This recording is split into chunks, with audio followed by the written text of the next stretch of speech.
Hey guys, Kurt here from Oregon's Lair.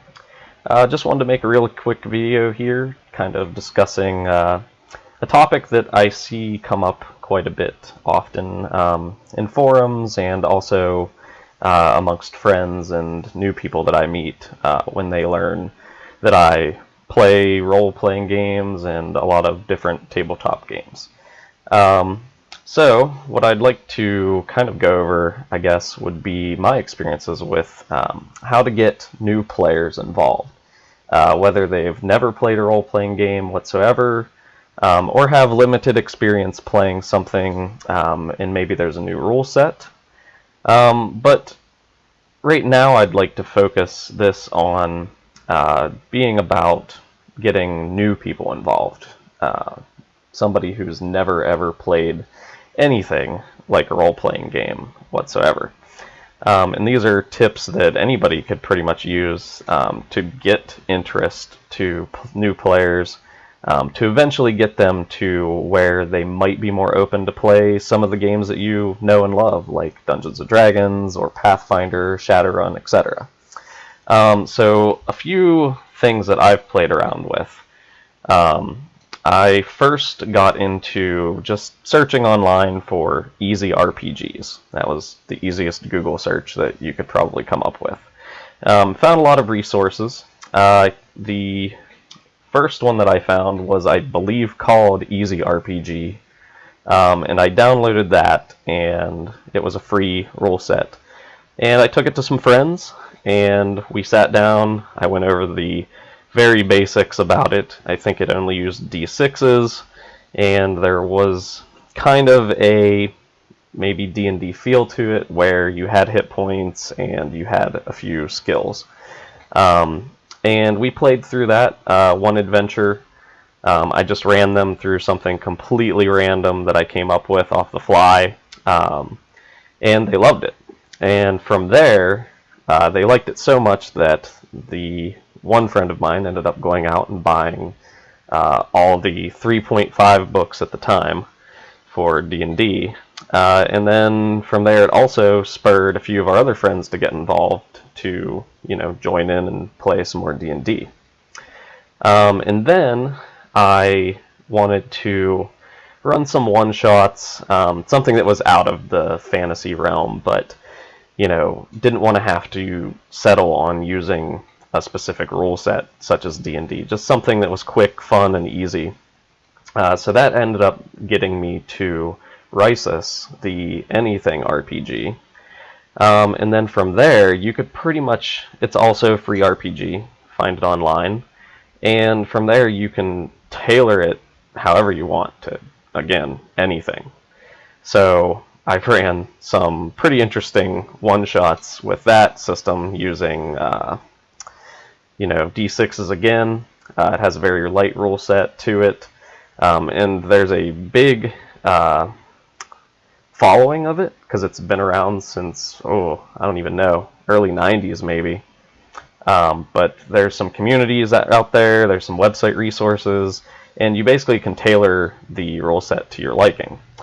Now I really like that because, again, you can do anything you want with it, and I've run some games where I basically just asked the group of people, and again, these are people that have never played any role-playing game whatsoever. I convinced them, hey, let's try something out. It's going to be fun, easy. Here's some D6s. I'll tell you when to roll. You tell me what you want to do. There we go. And I basically threw it out to them, like, what kind of story would you like to play? It could be anything. And a few of the groups were like, oh yeah, well that sounds cool. Let me think of like a movie or something that would be a cool background. And a few times, one group wanted to play Star Wars. I said, sure, heck yeah, let's do some Star Wars. And another group wanted to play The Matrix. And we ended up throwing some, Matrix-y things together, quick storyline. And then, even now I'm thinking of just some crazy one-offs that I'd like to get some people involved with.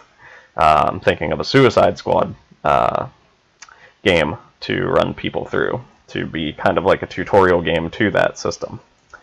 But another one, and this is the most basic one whatsoever that I've ran, with people that have never, ever played in their life and have responded so well with, has just been following what actually Node has a Dungeons & Dragons playlist that I've highlighted, and they just use 1d20 and they use it for everything.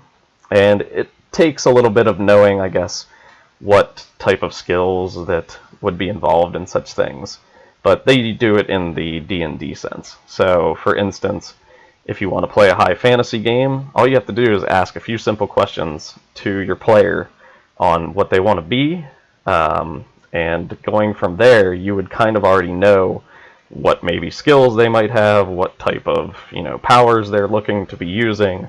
So, for instance, I asked one of my friends, "What's your character?" And she was like, "Oh, I'd really like to play an elf wizard." And I'm like, "Okay, well, do you want to just be a regular wizard who has a bunch of random powers, or do you want to be like something that focuses on one certain type of power?" And she was like, "Oh, I want to be a fire mage." And it's like, okay, there we go. So now, me as the DM, I've got pretty much all I need. I know that she's an elf. I know that she's a fire. She's going to do spells that deal with fire, mostly. And from there, in gameplay, all you had to do was, as a DM, set specific numbers for that person to achieve what they're looking to try to achieve.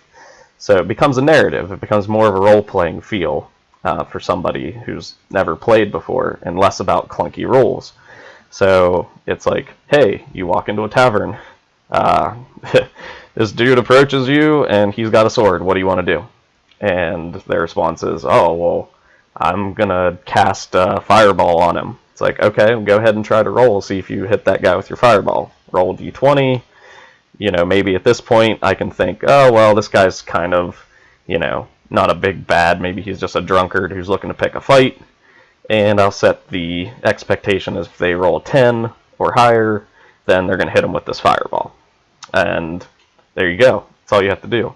If they 20 it, critical, maybe I change what the outcome is. If they critically fail, obviously there's an outcome there.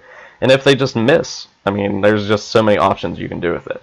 Now, obviously, easy RPGs aren't going to work for everybody.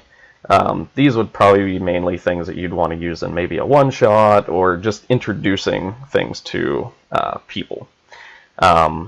They have replayability. You can use them if you want longer campaigns, but again, probably not going to work the best for everybody.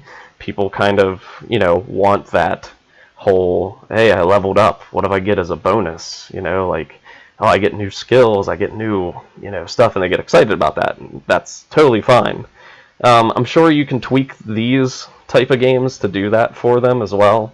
Maybe you start adding, points. You start writing things down like, hey, you just learned this new spell. Maybe now instead of being a fire mage only, you're dabbling in water powers.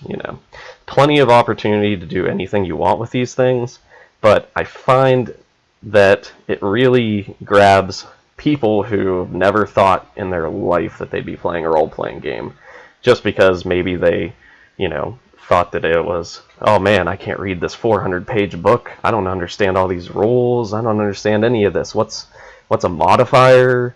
It just makes it simpler to, explain things to people. And over time, you can shape anybody into, a gamer. And maybe they'll like it, maybe they'll hate it, but at least, they tried. But I'm going to cover a few of these in future videos. I'm going to post some links down below, especially on the Easy RPG, Risus, the Anything RPG, and I'll have my links there for the example play from Node and their Dungeons & Dragons adventures with just using the D20. You'll see from all of those how easy it can be just to, play, and simple as that. So, until next time, I will see you guys later.